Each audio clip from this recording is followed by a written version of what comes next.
வெட்கமடைய மாட்டார்கள் என்று நான் விசுவாசிக்கிறேன். உங்களுடைய சூழ்நிலை எப்பேற்பட்டதா இருந்தாலும் எனக்கு தெரியும், கர்த்தருடைய வார்த்தைக்கு அந்த சூழ்நிலையை மாற்றக்கூடிய பெரிய பவர் இருக்கிறது என்று நான் நம்புகிறேன். எத்தனை பேர் ஆமோதிக்கிறீர்கள், விசுவாசிக்கிறீர்களா? மிகப்பெரிய ஊழியக்காரராக இருக்கிற அந்த ஜெக்சன் ஆபிரகாம் அவர்களுடைய சாட்சி மிக ஒரு அழகான ஒரு சாட்சி.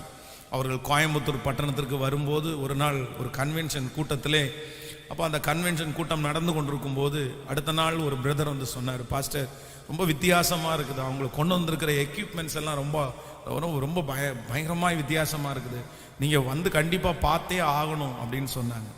அப்போ நான் வந்து அங்கே பார்க்கறதுக்காக போனேன். போகும்போது அந்த கிரவுண்டுக்குள்ளே கிட்டத்தட்ட ஒரு 3 லாரி அந்த வண்டி மாதிரி வந்து நிற்குது. அவ்வளோதான், அந்த அந்த முழு கிரவுண்டுக்கும் அந்த 3 வண்டியே லைட்டை சப்ளை பண்ணிருச்சு. அந்த அந்த அந்த வண்டியை கொண்டு வந்து நிறுத்துறாங்க, ஒரு சுவிட்சை ஆன் பண்ணுறாங்க, அது பாட்டுக்கு அப்படியே ரக்க மாதிரி விரித்து அப்படியே அந்த ஏரியா ஃபுல்லாக வெளிச்சமாக மாறுது.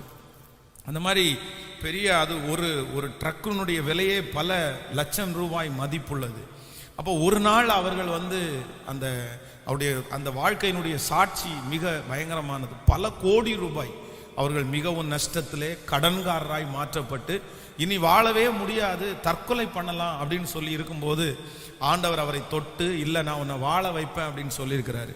ஆண்டவரே, நான் தான் இங்கே பல கோடி ரூபாயை இழந்துட்டேனே, நான் எவ்வளோ மாதம் சம்பாதிச்சாலும் என்னுடைய வாழ்நாள் முழுக்க நான் சம்பாதிச்சாலும் இந்த கடனை என்னால் அடைக்க முடியாது, நான் எப்படி நான் அடைப்பேன் அப்படின்னும் போது அவருடைய மனசுக்குள்ள ஒரு சின்ன பன்னு பிஸ்னஸ் ஆரம்பிக்கலாம் அப்படின்னு தோணிச்சாங்க. அப்போ அந்த பன்னை வந்து கொஞ்சம் சுலபமாய் சின்னதாக ஆரம்பித்தார் அந்த வேலை. அது கர்த்தர் அதை ஆசீர்வதித்து அதை பட்டணத்திலேயே கர்த்தர் பெருக பண்ணி அந்த கடனெல்லாம் அவர் அழகாய் முடித்து இன்றைக்கு ஊழியத்தில் கூட மிக பிரம்மாண்டமாய் செய்கிற அளவிற்கு கர்த்தர் அவர்களை ஆச்சரியமாய் நம்பி இருக்கிறார். அப்போ நான் நம்புகிறேன், ஆண்டவருக்கு அது சுலபம், ஆண்டவர் ஈஸியாக செஞ்சிருவார். நீங்கள் ஒருவேளை பெரிய கடனில் இருக்கிறவர்கள் இந்த ஜெபத்தில் வந்திருக்கலாம், பாஸ்டர் என் பிள்ளையும் நானும் என் குடும்பம் எல்லாரும் மாதம் வாங்குகிற சம்பளத்தை கொண்டு போய் அந்த கடனை கட்டினாலும் நாங்கள் சாகிற வரைக்கும் கடனை கட்டினா கூட அந்த கடன் முடியாது. எப்படி நாங்கள் வந்து இந்த கடன்லேருந்து வெளியே வருவோம்? ஏதோ வந்து என்னுடைய கடனை விட எங்களுடைய வருமானம் பெரிதாக இருக்குது அப்படின்னா நாங்கள் நம்பலாம். ஆனால் நான் நம்புகிறேன், கர்த்தர் ஏதாவது ஒரு வழியை கர்த்தர் உங்களுக்காக கர்த்தர் கண்டிப்பாக திறப்பார். அது எப்படி திறப்பார் என்று தெரியாது, ஆனால் நமக்காக கர்த்தர் அந்த காரியத்தை செய்வார். நீங்கள் அவருடைய வார்த்தையின் பேரிலே விசுவாசமாய் இருந்தால் போதும். அதனால் இந்த 21 நாட்களும் சொல்லப்படுகிற வாக்கு தத்தத்தை நீங்கள் அதிகமாய் நீங்கள் விசுவாசிக்கும்படியாய் உங்களை மிக அன்பாய் கேட்கிறேன். ஆண்டவர் உங்களை நடத்துவார். இந்த ஜெபம் ஆரம்பிக்கும் போது விசேஷமாய் என்னுடைய இருதயத்தில் வந்து இந்த சமயோஜித புத்தி அப்படின்ற ஒன்று வந்து என்னுடைய இருதயத்தில் திரும்ப திரும்ப அந்த வார்த்தை வந்து கொண்டே இருந்தது. சமயோஜித புத்தி அப்படின்னா அந்த ஏற்ற நேரத்தில் அந்த கரெக்டான நேரத்தில் கொடுக்கப்படுகிற ஒரு சரியான பதில், இல்லைன்னா சரியான காரியம், அந்த நேரத்தில் அதை கரெக்டாக செஞ்சிடுறது. அந்த நேரத்தில் அதை செஞ்சதுனால அதன் மூலமாய் பெரிய ஆசீர்வாதங்கள் வருகிறது. நம்முடைய வாழ்க்கையில நிறைய பேர் வந்து சரியான நேரத்திலே சரியான காரியத்தை செய்யாததுனால நம்ம நிறைய பேர் வந்து பாதிக்கப்பட்டிருக்கிறோம்.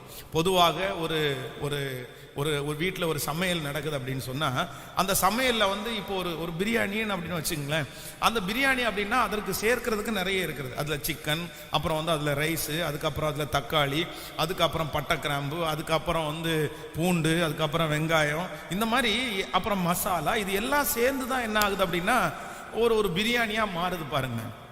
ஆனால் சரி, இது எல்லாத்தையுமே ஒரு குக்கருக்குள்ளே போட்டு தான், இல்லைன்னா ஒரு சட்டிக்குள்ளே போட்டு தான் வேக வைக்கிறோம். சரி பரவாயில்லையே, எல்லாம் சேர்ந்து தானே அது பிரியாணியாக மாறுது, அவ்வளோதான். எல்லாத்தையும் ஒன்றா அப்படியே கொட்டிட்டு அவ்வளோதான் பிரியாணியே வா அப்படின்னா பிரியாணி வராது, களி தான் வரும் நமக்கு. சரியா? அதை வச்சு நம்ம ஒன்றும் பண்ண முடியாது. அப்போது நம்முடைய வாழ்க்கையில் வந்து அதை வந்து பார்த்தீங்கன்னா அதை செய்கிறவங்க வந்து அந்த நேரத்தில் அதைத்தான் அவங்க போடுவாங்க. சட்டி எடுத்து வைக்கிறாங்களா, அதுக்கப்புறம் அது காஞ்சதுக்கப்புறம் எண்ணெய் ஊற்றுறாங்களா, அதுக்கப்புறம் வந்து கொஞ்சம் கருவேப்பிலை போடுறாங்களா, அதுக்கப்புறம் அவர் எடுத்து வச்சுருந்த அந்த வெங்காயம் எல்லாத்தையும் வணக்குறாங்களா, அதுக்கப்புறம் பூண்டை போடுறாங்களா, அதுக்கப்புறம் மசாலா, அதுக்கப்புறம் பட்டை கிராம்பு, அதுக்கப்புறம் கறி, அதுக்கப்புறம் வந்து ரைஸு, அதுதான் பிரியாணி. அப்படி தானே? ஸோ இதில் வந்து ஒரு சின்ன முறைமைகள் வந்து வேணால் ஒரு சிலருக்கு வந்து மாறலாம், எப்படியோ கொஞ்சம் வித்தியாசமாக கூட செய்யலாம். ஆனால் இது எல்லாத்தையுமே விட்டுட்டு அந்த லாஸ்ட்ல செய்ய வேண்டியதை முதல்ல நம்ம கொண்டு வந்துட்டோம் அப்படின்னு சொன்னா அது வந்து நமக்கு வந்து நல்லா அது வராது, அது கரெக்டான பதத்தில் இருக்காது. அப்போ நம்முடைய வாழ்க்கையில வந்து சில காரியத்தை சில நேரத்தில் மட்டும்தான் செய்ய முடியும், அந்த நேரத்தில் அதைத்தான் பண்ண முடியும். அந்த நேரத்தில் அதை பண்ணல அப்படின்னு சொன்னா அதுக்கப்புறம் அதை போடலாம், அதுக்கப்புறம் அதை செய்யலாம். ஆனா அந்த அளவுக்கு அது வந்து நம்முடைய வாழ்க்கையில டேஸ்டா இருக்காது. இதுக்கு பேரு தான் சமயோஜித புத்தி அப்படின்னு சொல்றது. இது வந்து தாவீதினுடைய வாழ்க்கையில நம்ம கற்றுக்கொள்ள முடியும். இப்ப பாருங்க, ஆண்டவருக்கு விரோதமாய் அவன் ஒரு பெரிய தவறை செய்து விட்டான். ஜனங்களை அவன் தொகை பார்க்கிறான். ஆண்டவர் அது பண்ணக்கூடாதுன்னு சொன்னாரு. இப்போ இந்த காரியத்தை பார்த்த உடனே ஆண்டவருடைய கோபம் அவன் மேல வருது. ஆண்டவர் உடனே சொல்றாரு, அவ்வளவுதான், நான் தண்டிக்க போறேன், உனக்கு 3 விதமான தண்டனையை உனக்கு முன்னாடி வைக்கிறேன். ஒன்று 3 வருஷம், இன்னொன்று 3 மாதம், இன்னொன்று 3 நாள் அப்படின்னு ஒரு 3 நம்பரை வச்சுட்டு டிவைட் பண்ணி கர்த்தர் சொல்றாரு. நீ செய்த தவறுக்கு 3 மாதம் தண்டனை வேணுமா, 3 வருஷம் தண்டனை வேணுமா, 3 நாட்கள் தண்டனை வேணுமான்னு கேட்கிறான். நம்ம உடனே என்ன பண்ணுவோம்னா அந்த நேரத்தில் உடனே நம்ம யோசிப்போம், சே இருக்கிறதுலே ரொம்ப கம்மியானது என்னதான் சொல்லுங்களேன், 3 நாள் 3 வருஷம் போட்டு படாத பாடு படுறதுக்கு 3 நாள்ல அவ்வளவுதான், கண்ணு முழிச்சு திறக்கிறதுக்குள்ள 3 நாள் முடிஞ்சு போயிடும். அவ்வளவுதான். ஆண்டவரத்துல, ஆண்டவரே அந்த கடைசியா சொன்னீங்கல்ல அந்த 3 நாள், அதை வேணா கட்டளை எடுங்க ஆண்டவரே, நம்ம ஜெபம் பண்ணோம். ஆனா தாவீது அந்த இடத்துல சமயோஜித புத்தியை பாருங்க, 3 வருஷத்தையும் கேட்கல, 3 மாசத்தையும் கேட்கல, 3 நாளையும் கேட்கல. அதற்கு மாறாக கர்த்தருடைய சமூகத்துல சொல்ற கொடிய இடுக்கண்ணில் அப்படின்னா டிசைட் பண்ண தெரியாம ஒரு சூழ்நிலையில நான் அகப்பட்டிருக்கிறேன், இப்பொழுது நான் கர்த்தருடைய கரத்தில் விழுவேனாக. அவருடைய இரக்கங்கள் மகா பெரியது, மனிதனுடைய கையிலே விழாதிருப்பேனாக.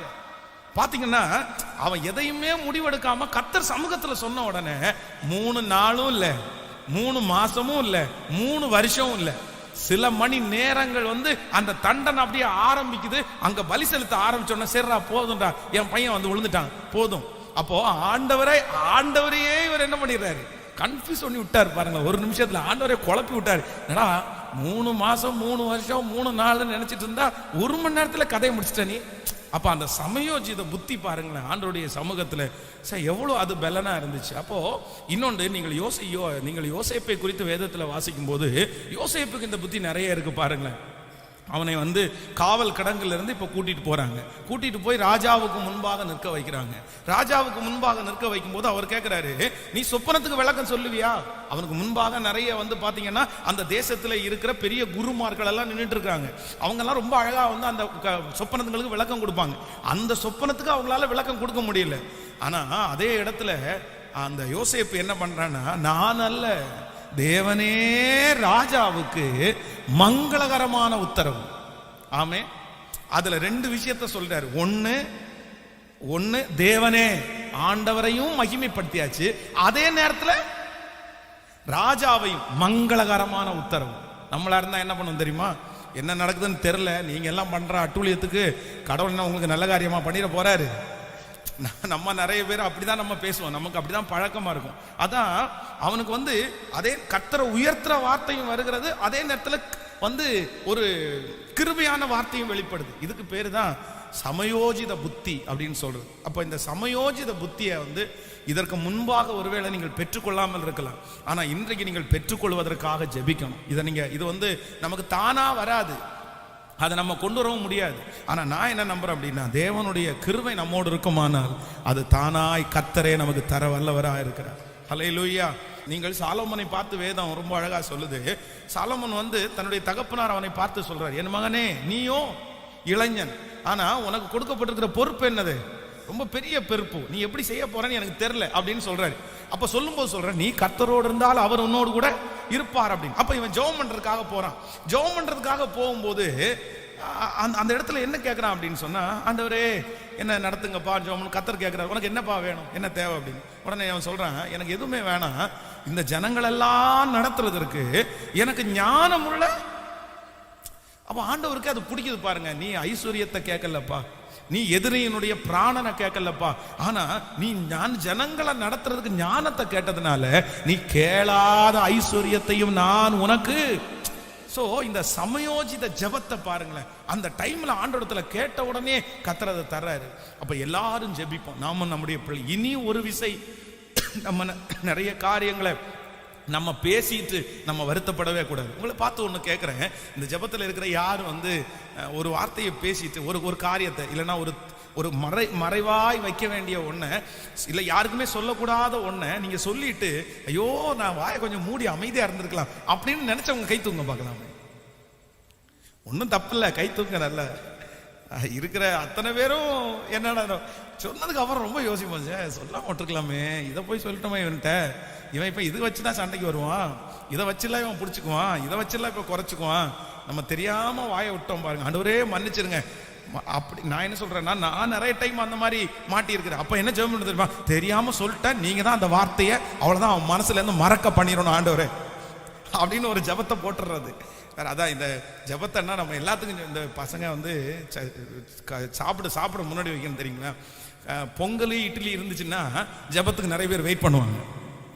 பொங்கல் இட்லி தட்டில் இருந்தா எல்லாருடைய தட்டும் அமைதியா இருக்கும். அப்படின்னா எதுவுமே சாப்பிட ஆரம்பிக்க மாட்டாங்க. ஜோம் பண்ணலாமா அப்படின்ட்டு ஜோம் பண்ணதுக்கு அப்புறம் தான் தட்டில் எடுத்து சாப்பிட ஆரம்பிப்பாங்க. ஆனா கறி வந்துச்சுன்னு வைங்களேன், ஜெபத்தை மறந்துடுவோம் நம்ம நிறைய பேர். எடுத்து சாப்பிட்டு தொண்டைக்கு இறங்கும் போதுதான் ஜோம் பண்ணி அப்படின்னு கேட்டா, இல்லடா ஆண்டவரே தொண்டைக்கு கீழே போன ஆகாரத்திற்காக ஸ்தோத்திரம். அது கூட நான் என்ன சொல்றேன் அப்படின்னா, நம்ம ஆண்டவரோட இருக்கிறதுக்கு இதெல்லாம் ஒரு பெரிய அடையாளம். அந்த மாதிரி ஜெபம் பண்ணிருக்கீங்களா? நீங்க ஜெபம் பண்ணிருக்கீங்களா? நான் அந்த மாதிரி ஜெபம் பண்ணிருக்கிறேன். அப்படின்னா அவசரப்பட்டு டக்குன்னு எடுத்து வாயில வச்சதுக்கு அப்புறம் தான் ஞாபகம் வரும், ஐயோ ஏசப்பா இவ்வளவு பெரிய சாப்பாடை நம்ம கொடுத்துருக்கிறாரு, நம்ம அவசரப்பட்டு பசி குடும்பம் தாங்க முடியாம டக்குன்னு எடுத்து சாப்பிட்டோம், ஆண்டவரே ஆசீர்வதிங்க, தொண்டைக்கு கீழே போன ஆகாரத்தையும் ஆசீர்வதிங்க, நன்றி அப்பா அப்படின்னு. அப்போ அந்த சமயோஜித புத்தி நமக்கு ரொம்ப அவசியமான ஒன்று. அல்லேலூயா. இனி சொன்னதற்கு பிறகு நம்ம யோசிக்கிறது மாதிரி கர்த்தர் வைக்க மாட்டார். எத்தனை பேர் விசுவாசிக்கிறீர்கள்? அதற்கு பிறகு செய்ததற்கு பிறகு ஐயோ நான் இப்படி செஞ்சுட்டேனே அப்படின்னு கொஞ்சம் ஞானமா இருந்திருக்க கூடாதா அப்படின்னு கர்த்தர் நம்ம இனி அந்த மாதிரி விடவே கூடாது. எத்தனை பேர் ஜெபிக்க போறோம் இதற்காக? இன்றைக்கு இந்த 5வது நாள் கர்த்தர் உங்கள் மேல் அப்படி கர்த்தர் அந்த கிருபையை வர்ஷிக்க பண்ண போகிறார். எல்லாருடைய கரங்களையும் உயர்த்தி ஏசப்பா சமூகத்தில் நம்ம ஜெபிக்க ஆரம்பிக்கலாம். கர்த்தாவே அந்த கிருபை எனக்கு வேண்டும் என்று ஜெபிங்கள். சத்தத்தை உயர்த்தி எல்லாரும் ஜெபிங்கள். ஆண்டவரே அந்த சமயோஜித புத்தியை எனக்கு மட்டுமல்ல என்னுடைய பிள்ளைகளுக்கும் கட்டளையிடும். ஒருவேளை இந்த ஜெபத்தில் இருக்கிற உங்களுடைய பிள்ளைகள் ஒருவேளை இந்த சமயோஜித புத்தியில இல்லாமல் இருக்கலாம். ஆனால் ஆண்டவர் இறங்குவாராக, ஆண்டவர் அந்த கிருபையை தருவாராக, ஆண்டவருடைய பிரசன்னம் அவர்களை தொடுவதாக. ராஜாவே ராஜாவே இப்பொழுது எங்களுக்கு நீர் இறங்குகிறதற்காக ஸ்தோத்திரம். கேளுங்க அப்பா சமூகத்துல, எங்களுக்கு அந்த கிருபை வேண்டும் ஆண்டவரே, கிருபை வேண்டும் ஆண்டவரே, கிருபை வேண்டும் ஆண்டவரே, இரக்கம் வேண்டும் ஆண்டவரே. அப்பா அந்த ஞானமுள்ள ஒரு இருதயத்தை, ஞானமுள்ள அந்த செய்கையை கர்த்தர் எங்களுக்கு இப்பொழுது கட்டளை இடுகிறதற்காக ஸ்தோத்திரம். ஏற்ற நேரத்தில் ஏற்ற வார்த்தையை, ஏற்ற செயலை, ஏற்ற காரியங்களை செய்யக்கூடிய ஒரு பக்குவமான ஒரு இருதயத்தை ஹல்லேலூயா கர்த்தர் எங்களுக்கு நீர் தர போகிறதற்காக ஸ்தோத்திரம். ஆண்டவரே இந்த 5வது நாட்கள் இப்பொழுது ஜெபம் பண்ணிட்டு இருக்கிற பிள்ளைகள், வாலிப தம்பிகள், தங்கச்சிகள், பெரியவங்க, இந்த சத்தத்துக்கு கேட்டு ஜெபிச்சிட்டு இருக்கிற யாரா இருந்தாலும் இப்பொழுது அவர்கள் இழந்ததெல்லாம் திரும்ப கிடைக்கட்டும் ஆண்டவரே. அந்த சமயோஜித புத்தி இல்லாததுனால எவ்வளவு இழந்துட்டாங்க, ஆனா கர்த்தர் அதை திரும்ப உம்முடைய பிள்ளைகளுக்கு தரப்போகிறதற்காக ஸ்தோத்திரம். நன்றி ஆண்டவரே, நன்றி ஆண்டவரே. எங்களுக்கு ஞானத்தை தருகிறவர், எங்களுக்கு ஞானத்தை தருகிறவர். புத்தியும் அறிவும் உம்மிடத்திலே இருக்கிறது ஆண்டவரே, புத்தியும் அறிவும் உம்முடையத்திலேயே இருக்கிறது ஆண்டவரே. உங்கள்கிட்ட தான்ப்பா இருக்குது, உங்களை தவிர வேற யார்கிட்டயுமே இல்லப்பா. கையை உயர்த்தி இயேசுவே அந்த புத்தியும் அறிவையும் நீர் தான் வைத்திருக்கிறீர், இப்பொழுது நீர் எங்களுக்கு அதை ஆண்டவரே தருகிறதற்காக உமக்கு ஸ்தோத்திரம், உமக்கு ஸ்தோத்திரம், உமக்கு ஸ்தோத்திரம், உமக்கு ஸ்தோத்திரம். ஹல்லேலூயா. கைகளை அசைத்து ஒரு ஹல்லேலூயா சொல்ல. அப்போ இதுக்கு முன்னாடி ஒருவேளை அப்படி இழந்திருக்கலாம், ஆனா நீங்க ஜெபம் பண்ணதுக்கு அப்புறம் ஒரு பெரிய மாற்றத்தை கர்த்தர் உங்களுக்கு தருவார். யாக்கோபு தன்னுடைய மாமனாருடைய வீட்டிற்கு வரும்போது பார்த்தீங்க அப்படின்னா, என்னை பொறுத்த அளவில் ஃபர்ஸ்ட் அவனுடைய மாமனார் வீட்டுக்கு போகும்போது அவனுக்கு சமயோஜித புத்தி இல்லைன்னு தான் சொல்லுவேன். அந்த புத்தி ஒர்க் ஆகல, மிஸ் பண்ணிட்டான். தன்னுடைய மாமனாருக்கு வாக்கு கொடுத்துட்டான் 7 வருஷம் பொண்ணுக்காக. அடுத்து கிடைக்கலன்ன உடனே அடுத்தும் பார்த்தீங்க அப்படின்னா 7 வருஷம் திரும்பியும் அவன் அந்த அப்படி வாக்கு கொடுத்துட்டான். கடைசியில் பார்த்தீங்கன்னா 10 முறை அவருடைய சம்பளத்தை மாற்றி இப்போ மிச்சம் பார்த்தீங்கன்னா ஒன்றுமே இல்லாமல் இருக்குது. அப்பதான் திரும்ப கர்த்தர் சமூகத்தில் உட்கார்றேன். அப்ப கர்த்தர் திரும்ப என்ன கொடுக்குறாருன்னா அந்த கிருபையை கொடுத்து தன்னுடைய மாமனார் வீட்டிலேருந்து புறப்படும் போது வெறுங்கையாய் அல்ல, வெறுங்கையாய் வந்தவன் பெரிய பரிவாரத்திற்கு தகப்பனாய் மாற்றினான். நான் நம்புகிறேன் இந்த 21 நாள் ஜெபத்திற்கு பிறகு உங்க வாழ்க்கையில் ஒரு பெரிய மாற்றங்களை கர்த்தர் தருவார். உங்களுக்கு ஒரு சமயோஜித புத்தியை கர்த்தர் தருவார். உங்களை கர்த்தர் எதுலையுமே கர்த்தர் இனி சிக்க வைக்க மாட்டார். அந்த மனுஷன் பேசும்போதே அந்த ஞானம் உங்களை தேடி வரும். இனி உங்களுடைய கைகளிலிருந்து நீங்கள் இழக்க போவதில்லை. உங்களுடைய பிள்ளைகள் நல்லா ஆமேன் சொல்லுங்கள். உங்கள் பிள்ளைகளுடைய கரத்திலிருந்து நீங்கள் இழக்க போவதில்லை. கர்த்தர் அந்த ஞானமுள்ள ஒரு இருதயத்தை கர்த்தர் தருவாராக. ஸ்தோத்திரம், ஆமேன் சொல்லுங்கள். கர்த்தரே நடத்துவார். ஆமேன். இன்னைக்கு உள்ள வாக்குத்தத்த வசனத்திற்காக நான் கர்த்தருடைய சமூகத்திலே நான் ஜெபித்த போது ஆண்டவர் என்னுடைய இருதயத்திலே ரொம்ப அழகான ஒரு வாக்குத்தத்த வசனத்தை என் இருதயத்திலே கர்த்தர் வைத்தார். சங்கீதம் 62வது சங்கீதத்தை நாம் எல்லாரும் எடுத்துக்கொள்ளலாம். 62ஆம் சங்கீதத்திலே நம்ம 5வது வசனத்தை நம்ம வாசிக்க போகிறோம். என் ஆத்துமாவே தேவனை நோக்கி அமர்ந்திரு, நான் நம்புகிறது அவராலே வரும். இன்னொரு விஷயம் கூட வாசிக்கலாம். என் ஆத்துமாவே தேவனை நோக்கி அமர்ந்திரு, நான் நம்புகிறது அவராலே வரும். ஆமென்.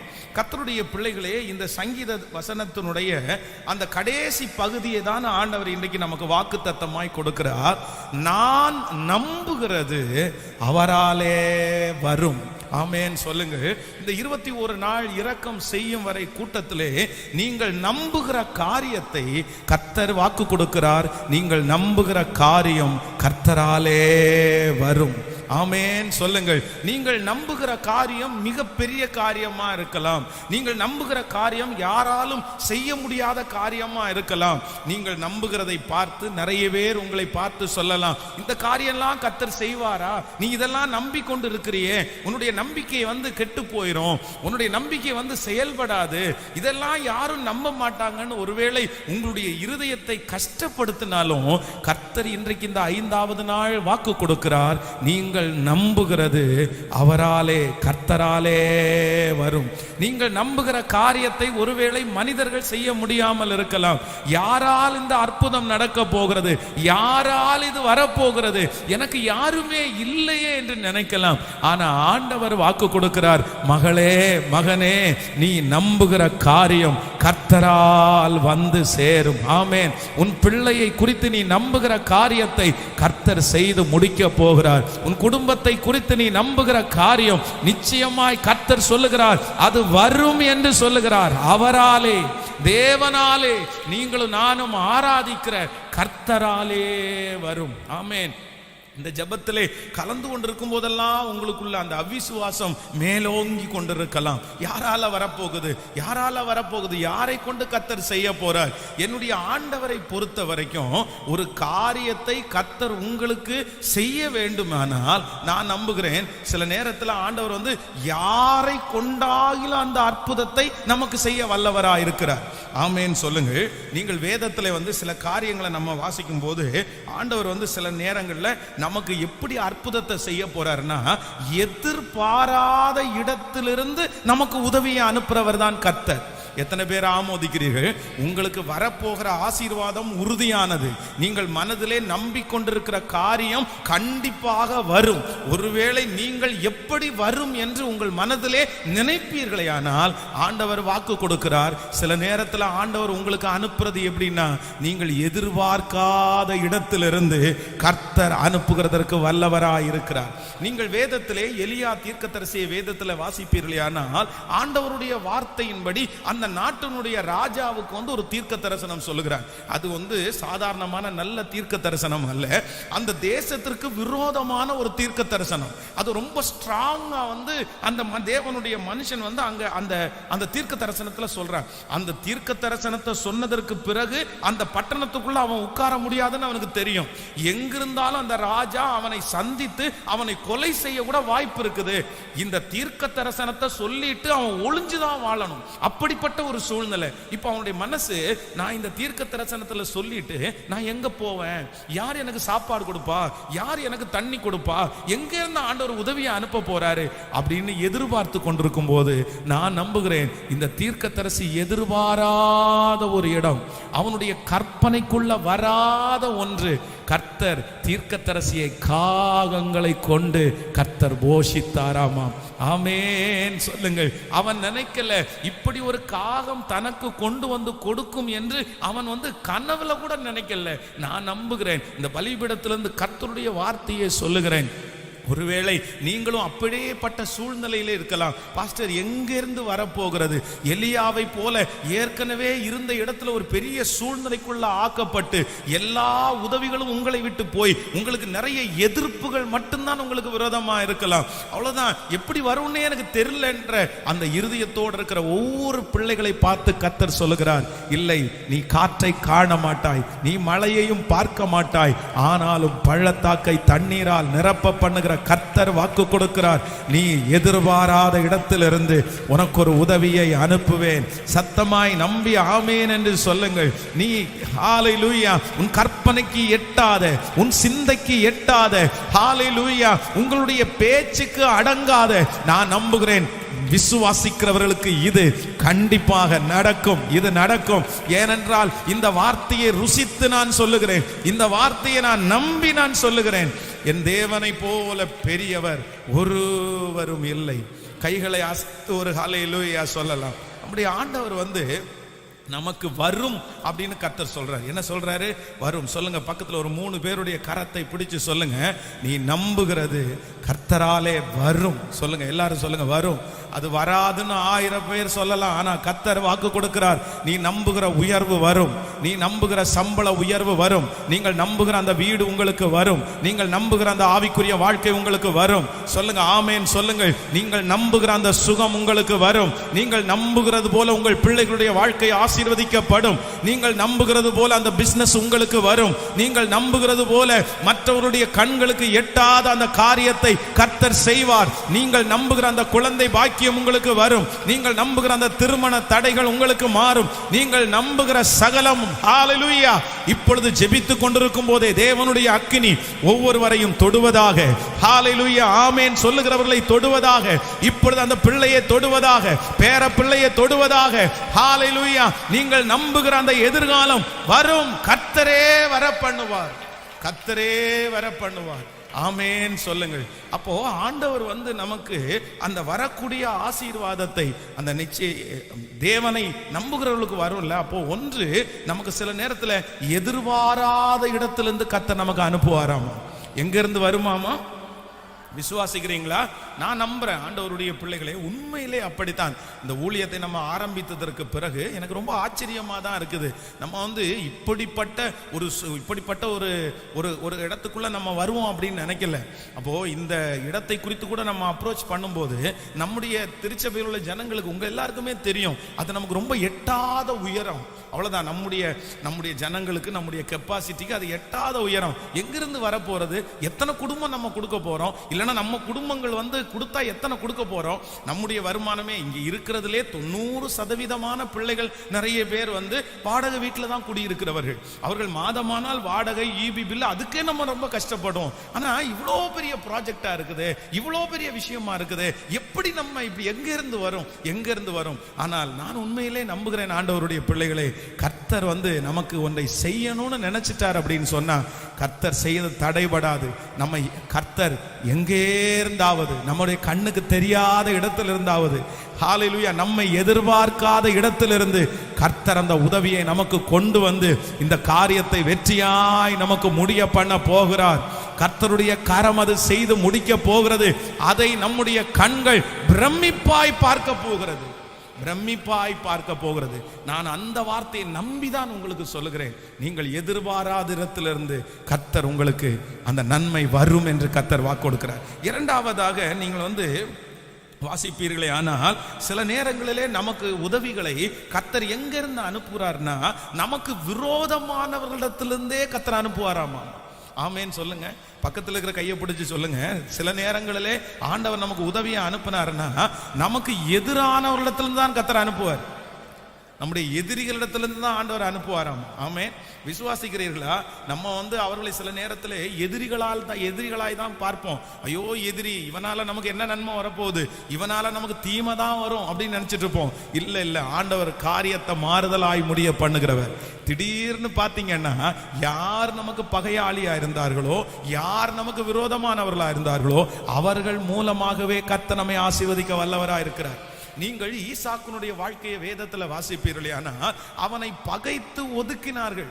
வேதம் சொல்லுகிறது, ஏன் என்னிடத்திற்கு வந்தீர்கள், என்ன நீங்க பகைச்சு, ஏற்கனவே என்னுடைய தகப்பனார் தோண்டின துறவை நான் தோண்டின போது நீங்க என்ன விரோதிச்சீங்கல்ல, என் துறவுகள் எல்லாம் தூர்த்து போட்டீங்கல்ல, நீங்க ஏன் இந்த இடத்துல வந்தீங்க? அப்ப அவங்க சொல்றாங்க, நிச்சயமாய் கர்த்தர் உம்மோடு கூட இருக்கிறார் என்று கண்டோம்.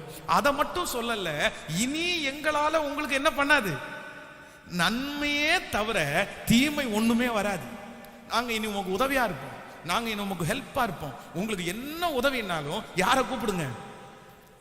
ஆனா ஈசாக்கு ஏன் அவங்களோட சண்டை போட போகல அப்படின்னா, ஐயோ நம்ம அந்நிய இடத்துல இருந்து வந்திருக்கிறோம், இவங்க எல்லாம் ஒண்ணு சேர்ந்து நம்மளை அடிச்சுட்டாங்க, நம்ம கொன்றுவோம், நம்ம செத்துருவோம் அப்படின்னு நினைச்சான். ஆனா இப்ப அந்த ஜனங்கள், எதிரிகள் என்ன சொல்றாங்கன்னா, உங்க வாழ்க்கையில என்ன தேவைன்னாலும் எங்களை கூப்பிடுங்க, நாங்க நிக்கிறோம். அப்ப நான் என்ன நம்புறேன்னா, அந்த ஜெபத்துல இருக்கிற ஆண்டவருடைய பிள்ளைகளை கர்த்தர் உங்களுக்கு வாக்கு கொடுக்கிறார்.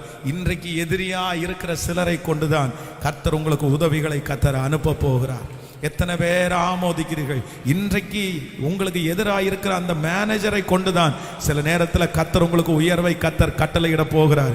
இன்றைக்கு உங்களுடைய பக்கத்திலே உங்களுக்கு ரொம்ப மனமடிவா இருக்கிறவர்களை கொண்டுதான் கர்த்தர் நன்மையை கர்த்தர் செய்ய போகிறார். அந்த எதிரியை குறித்து நீங்கள் கவலைப்பட வேண்டிய அவசியம் இல்லை. என் தேவனாகிய கர்த்தர் வாக்கு கொடுக்கிறார். அந்த மனிதன் மூலமாகவே, அந்த குடும்பத்தின் மூலமாகவே நமக்கு உதவியை அனுப்புவது கர்த்தருக்கு. கையை உயர்த்தி நம்புறேன்னு சொல்லுங்க பார்க்கலாம், சத்தமாய் சொல்லுங்க, ஆண்டவரே இது நடக்க போகிறது. அவன் உங்களுக்கு கை கொடுக்க போகிறார்கள். அவர்கள் சில காரியத்துல உங்களுக்கு ஹெல்ப்பா இருக்க போறாங்க. ஆமென். சத்தமாய் ஹalleluya. என் தேவனாகிய கர்த்தர் செய்ய நினைத்தது தடைபடவே தடைபடாது, தடைபடவே தடைபடாது. ஆமென் சொல்லுங்க. கர்த்தரை போல நல்லவர் ஒருவரும் இல்லை. ஆமென். ஒரு விசை நம்முடைய திருச்சபைக்காக வாங்கின ஒரு சின்ன இடத்தை விற்று அதை இன்னொரு இந்த ஊழியத்திற்கு போட வேண்டிய ஒரு சூழ்நிலை வந்தது. அப்போ அதில் அந்த விற்கக்கூடிய ஒரு முக்கியமான சர்டிஃபிகேட் மட்டும் அந்த லேண்டில் இல்லை. அப்போ நான் ரொம்ப தடுமாறி கொண்டிருக்கிறேன். சரி, அந்த ஃபார்மை நம்ம கவர்மெண்ட்டில் வாங்கலாம் அப்படின்னு பார்த்தா அது பயங்கரமான அமௌண்ட். அப்படின்னா 25,000 ரூபா பக்கத்தில் அதுக்கு செலவாகும். என்ன பண்ணுறேன்னே தெரில. ஆண்டவரே, 25,000 ரூபா நம்ம வீணாய் இந்த ஒரு விஷயத்துக்காக இப்படி செலவு பண்ண வேண்டியதாக இருக்குது, அது ஏதோ தேவைக்காக செலவு பண்ணால் கூட பரவாயில்லையே அப்படின்னு நினச்சிட்டு இருந்தேன். அப்போ அந்த வீட்டினுடைய அருகாமையில் இருக்கிறவர்கள் ஓயாமல் அந்த இடத்த நம்ம வாங்கினதுலேருந்து சண்டை, சச்சரவு ஏதாவது ஒன்று சொல்லிட்டு இருப்பாங்க, ஏதாவது ஒன்று திட்டிட்டு இருப்பாங்க, அதை பண்ணக்கூடாது இதை பண்ணக்கூடாதுன்னு ஏதோ ஒன்று சொல்லிட்டே இருப்பாங்க. திடீரென்று ஒரு நாள் அந்த வீட்டில் இருக்கிறவர் வந்தார். சொன்னார், அந்த குறிப்பிட்ட அந்த ஃபார்மை கேட்டு, இது உங்கள்கிட்ட இருக்கா அப்படின்னு கேட்டார். அப்போ நான் என்ன சொன்னேன் அப்படின்னா, இல்லை நான் அதுக்காக ட்ரை பண்ணிட்டு தான் இருக்கேன் அப்படின்னு சொன்னேன். உடனே அவர் என்ன சொன்னார்னா, என்னுடைய லேண்டை நான் விற்க வேண்டியது இருக்குது, அதனால் அந்த ஃபார்ம் எடுக்கணும், ஒன்றும் பண்ணலாமா, நீங்கள் விற்கக்கூடியவங்களா என்னன்னு எனக்கு தெரில, ஆனால் அது இருந்தால் உங்களுக்கும் நல்லது தான், பாதி பணம் போட்டு அந்த இதை வாங்கலாமா அப்படின்னு கேட்டார். நான் பாதி போட்டுக்கிறேன், நீங்கள் பாதி போடுங்க அப்படின்னு. உடனே நான் யோசிக்கிறேன், சொன்னேன், அப்படியா பாதியா அப்படின்னு கேட்டேன். பரவாயில்ல சார், நீங்கள் பாதி இல்லைன்னா கூட ஒரு 5,000 ரூபா கொடுத்துறீங்களா அப்படின்னு கேட்டேன். 5,000 கொடுக்க முடியுமா அப்படின்னு கேட்டேன். அப்போ நான் சொன்னேன், தாராளமாக தர்றேன் அப்படின்னேன். ஸோ 25,000 ரூபா அப்படியே செலவு பண்ண வேண்டியது இப்போ எவ்வளோ ரூபாய் முடிஞ்சிச்சு. அவர் பார்த்தீங்கன்னா அந்த ஃபார்ம் வாங்கிட்டு வந்துட்டார். அப்போ நான் நம்புகிறேன், ஆண்டவர் சொன்ன வார்த்தை நமக்கு அப்படியே நிறைவேறும். ஹல்லேலூயா. சில நேரத்தில் ஆண்டவர் நமக்கு உதவியை எங்கே தான் வச்சிருப்பாருன்னா, எதிரிட்ட தான் வச்சிருப்பாரு. ஆமேன்னு சொல்லுங்கள். எதிரி இருப்பது நமக்கு அழிவல்ல, சில நேரத்தில் அவங்க இருக்கிறது தான் நமக்கு பாதுகாப்பும் கூட. ஆமோதிக்கிறீங்களா இல்லையா? அதனால எதிரியை குறித்து நீங்கள் கவலைப்பட வேண்டிய அவசியம் இல்லை. எதிரி இருக்க தான் உங்களுடைய வாழ்க்கை சிறப்பாக அமையும். நான் ஆமேனே வரமாட்டேங்குது. நான் வந்ததே 21 நாள், எதிரி போயிட்டோம் ஆண்டவரே அப்படின்னு தானே வந்தேன் அப்படின்னு. இல்லை, ஆண்டவர் நம்மளை ரொம்ப ஆக்டிவாக வைக்கணும் அப்படின்னா கண்டிப்பாக நமக்கு சுற்றி சில சூழ்நிலைகளை வச்சாதான் நம்ம ஒழுங்கா ஜெபமே என்ன பண்ணுவோம், சொல்லுங்களேன், பக்கத்து வீட்டுக்கார அம்மா சண்டை போடலைன்னா நம்மளுக்கு ஜெபமே வராது. அப்படி இருந்தாதான் ஜெபத்துல கண்ணீரே வரும் சில நேரத்தில். அதனால எதிரிகள் நம்மை சுற்றி இருப்பது தீமைக்கு அல்ல, கண்டிப்பாக சொல்கிறேன் அது நன்மைக்கே. அது நன்மைக்கே. அவர்களை கொண்டு கர்த்தர் உங்களுக்கு உதவியை அனுப்புறதற்கு வல்லவராக இருக்கிறார். ஆமேன் சொல்லுங்க. மூன்றாவதாக, ஒரு தேவனுடைய பிள்ளைக்கு ஆண்டவர் செய்யணும்னு நினைச்சாருன்னா எங்கிருந்து செய்வாராமா? வேதம் சொல்லுகிறது, எனக்கு ஒத்தாசை வரும் வானத்தையும் பூமியையும் உண்டாக்கின கர்த்தரிடத்திலிருந்து எனக்கு ஒத்தாசை வரும். ஆமேன் சொல்லுங்கள். சில நேரத்தில் ஆண்டவர் மனிதர்களை கொண்டு செய்வார், சில நேரத்திலே கர்த்தர் எதிரிகளை கொண்டு செய்வார், சில நேரத்திலே அவரே இறங்கி டைரக்டா உங்களுக்காக யுத்தம் பண்ணுவார். இந்த ஜெபத்தில் இருக்கிற யாரோ ஒருத்தருக்கு அது தேவையா இருக்கலாம். பாஸ்டர், இது மனுஷனால செய்ய முடியாது, இது என் எதிரினால செய்ய முடியாது. நான் நம்புகிறேன், மனிதர்களும் எதிரிகளும் இல்லவென்றாலும் என் தேவனாகிய கர்த்தர் உனக்காக இறங்கி உங்களுக்காக இறங்கி அந்த காரியத்தை கர்த்தர் செய்வார் என்று நம்புகிறவர்கள் கரங்களை தட்டி, ஓ நான் நம்புகிறது அவராலே வரும் சொல்லுங்க. ஒரு கையை உயர்த்தி ஒரு 10 விசை இந்த வாக்குத்தத்தத்தை சொல்லுங்க பார்க்கலாம். நான் நம்புகிறது உம்மாலே வரும் சொல்லுங்கள். நான் நம்புகிறது தேவனாலே வரும், நான் நம்புகிறது தேவனாலே வரும், நான் நம்புகிறது அவராலே வரும், நான் நம்புகிறது அவராலே வரும். ஆமேன் சொல்லுங்கள். கைகளை அசைத்து ஒரு ஹல்லேலூயா சொல்லலாம். இந்த ஜெபத்திலே இந்த வசனத்தை நான் தியானித்து கொண்டிருக்கும் போது ஒரு விசேஷமாக ஆண்டவருடைய வழிகள், தேவனுடைய 3 வழிகள், தேவன் நமக்கு உதவி செய்யும்படியாக தெரிந்தெடுக்கிற ஒரு 3 வழிகளை குறித்து நான் நேற்றைய தினத்திலிருந்தே இந்த வசனத்தை தியானித்து கொண்டே இருந்தேன். ரொம்ப ஆச்சரியமா இருந்துச்சு. வாசிக்கலாம். முதலாவதாக நீங்கள் மார்க் எழுதின சுவிசேஷத்தை எடுத்துக்கொள்ளலாம். மார்க் எழுதின சுவிசேஷம் 10ஆம் அதிகாரத்திற்கு வரலாமா? மார்க் எழுதின சுவிசேஷம் 10ஆம் அதிகாரத்திலே 10ஆம் அதிகாரம் 51வது வசனத்தை நம்ம வாசிக்க போகிறோம். மார்க் எழுதின சுவிசேஷம் ஸ்தோத்திரம் 10வது அதிகாரத்திலே 10வது அதிகாரம் 51வது வசனத்தை சேர்ந்து வாசிக்கலாம். 10ஆம் அதிகாரம் 51வது வசனத்தை, இயேசு அவனை நோக்கி, நான் உனக்கு என்ன செய்ய வேண்டும் இருக்கிறாய் என்றார். அதற்கு அந்த குருடன், ஆண்டவரே நான் பார்வை அடைய வேண்டும் என்றார். இயேசு அவனை நோக்கி, நீ போகலாம், உன் விசுவாசம் உன்னை ரட்சித்தது என்றார். உடனே அவன் பார்வை அடைந்து வழியிலே இயேசுவுக்கு பின் சென்றார். நல்லா கவனிங்க, எல்லாரும் கவனமாய் கவனிங்க. இந்த இடத்துல ஒரு குருடனான ஒரு மனிதன் வருகிறார். வந்த உடனே ஆண்டவரிடத்துல கேட்கிறான். உடனே ஆண்டவர் சொல்றாரு, உனக்கு நான் என்ன செய்யணும் அப்படின்னு கேட்கிறாரு. உடனே அவன் சொல்கிறான், ஆண்டவரே நான் என்ன அடையணும்? பார்வை அடையணும் அப்படின்னு சொல்றேன். சொன்ன உடனே அடுத்த நிமிஷத்துல ஆண்டவர் என்ன சொல்றாருன்னா, சரிப்பா உன்னுடைய விசுவாசத்தின்படியே உனக்கு, அவ்வளவுதான். ஆண்டவர் அவனை தொடரல, இல்லன்னா ஆண்டவர் அவனுக்காக ஒரு பெரிய ஜெபம் பண்ணல, முட்டி போட சொல்லல, எதுவுமே பண்ணல. ஆண்டவர் சொல்றாரு, உன் விசுவாசத்தின்படி உனக்கு ஆக கடவுள்னு சொன்ன அடுத்த நிமிஷத்துல அவனுக்கு என்ன கிடைக்குது? பார்வை கிடைக்குது. நெக்ஸ்ட் அடுத்ததாக இன்னொரு வசனத்தை கூட வாசிக்கலாம். மார்க்கு 8ஆம் அதிகாரத்துக்கு நீங்கள் வாருங்கள். 8ஆம் அதிகாரத்திலே நம்ம அப்படி 21வது வசனத்திலிருந்து வாசிக்கலாம். அப்படியானால் நீங்கள் உணராதிருக்கிறது எப்படி? பின்பு அவர் பெத்சாயிதா ஊருக்கு வந்தார். அப்பொழுது ஒரு குருடன் அவரிடத்திற்கு வந்து ஆண்டவரை தொடும்படி அவரை வேண்டிக் கொண்டார். அவர் குருடனுடைய கையை பிடித்து அவனை கிராமத்திற்கு வெளியே அழைத்து கொண்டு போய் அவன் கண்களில் உமிழ்ந்து அதன் மேல் கைகளை வைத்து, எதையாகிலும் காண்கிறாயா என்று கேட்டான். அவன் ஏறிட்டு பார்த்து, நடக்கிற மனுஷரை மரங்களை போல காண்கிறேன் என்றான். பின்பு அவர் மறுபடியும் அவன் கண்களின் மேல் கையை வைத்து அவனை ஏறிட்டு பார்க்கும்படி செய்தான். அப்பொழுது அவன் சொஸ்தம் அடைந்து யாவரையும் தெளிவாய் கண்டான். ஹலோ கவனிங்க. ஃபர்ஸ்ட்ல ஒரு குருடன் வருகிறான். ஆண்டவரே நான் பார்வை அடைய வேண்டும் என்று கேட்கிறார். அவனுக்கு ஆண்டவர் என்ன பண்றாரு சொல்லுங்க? அப்படி எப்படி கொடுக்கிறாருன்னா, அவ்வளவுதான், உன் விசுவாசம் உன்னை, அவ்வளவுதான் வார்த்தையை சொல்றாரு. உடனே ரட்சிப்பு உண்டாயிருது, கண்கள் திறக்கப்பட்டு கர்த்தருக்கு அவன் பின் சென்றான். நம்பர் 2. ரெண்டாவது, இப்ப அதே மாதிரி ஒரு குருடன் வருகிறான். ஆண்டவரை பார்த்து, உனக்கு என்னப்பா வேணும்னு கேட்கிறாரு. எனக்கு என்ன அடையணும்? உடனே ஆண்டவர் என்ன பண்றாருன்னா, உமிழ்ந்து அதை எடுத்து அவனுடைய கண்களில் வைத்து தொட்டு, இப்ப ஆண்டவர் கேட்கிறார், என்னத்தை காண்கிறாய் அப்படின்னு. ஃபர்ஸ்ட் அவனுக்கு சரியா தெரியல. சோ 2வது டைம் ஆண்டவர் வைக்கிறாரு. 2வது டைம் சொல்றது அவனுக்கு தெளிவா தெரிஞ்சிச்சு அப்படின்னு. இப்போ இன்னொரு வசனத்தை கூட நீங்க வாசிங்க. யோவான் எழுதின சுவிசேஷத்திற்கு வாருங்கள். யோவான் எழுதின சுவிசேஷம் நீங்கள் 9ஆம் அதிகாரத்திலே 6வது வசனத்தை வாசிக்கலாமா? 9ஆம் அதிகாரம் 6வது வசனத்தை வாசிப்பீர்களே. ஆனால் இவைகளை சொல்லி அவர் தரையிலே துப்பி உமிழ்நீரினால் சேர் உண்டாக்கி அந்த சேற்றை குறனுடைய கண்கள் மேல் பூசி நீ போய் சீலோவாம் குளத்திலே கழுவு என்றார். சீலோவாம் என்பதற்கு அனுப்பப்பட்டவன் என்று அர்த்தமாம். அப்படியே அவன் போய் கழுவி பார்வை அடைந்தவனாய் திரும்பி வந்தான். ஹலோ, அவனுக்கு ஃபர்ஸ்ட் நோய் 3 பேருக்கும் சத்தமா சொல்லுங்க தேவை. 3 பேருக்கும் ஒரே மாதிரி தேவை, ஒரே மாதிரி தான் அவங்களுக்கு பிரச்சனை. ஆனா ஒருத்தனுக்கு என்ன பண்றாருன்னா வார்த்தையை அனுப்பி சுகம் கொடுக்கிறாரு.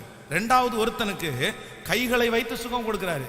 3வது ஒருத்தனுக்கு சேற்ற உண்டாக்கி அவனுடைய கண்களில் பூசி நீ போய் என்ன பண்ணு சீலோவாம் குளத்திலே. ஆனா சில நேரங்களில் நமக்கு அற்புதங்கள் நமக்கு வேண்டுமா இருக்கும்போது நம்ம என்ன நினைப்போம்னா யாராவது ஒருத்தருக்கு இதே போல பிரச்சனை இருந்து ஆண்டவர் அவளுக்கு செஞ்சாருன்னு வைங்களேன், நம்ம உடனே எப்படி ஜெபிப்போம் தெரியுமா? ஆண்டவரே அவர்களுக்கு செய்தது போல எனக்கு, சத்தமா சொல்லுங்க, நம்ம அப்படித்தானே ஜெபம் பண்ணுவோம். அவனுக்கு செஞ்சது மாதிரி எனக்கு செய்யுங்க ஆண்டவரே, அவனுக்கு இப்படி பண்ணுனீங்களே எனக்கு பண்ணுங்க ஆண்டவரே. நான் உண்மையிலே சொல்லப்போனா அந்த ஜெபம் தவறு. ஆமென்.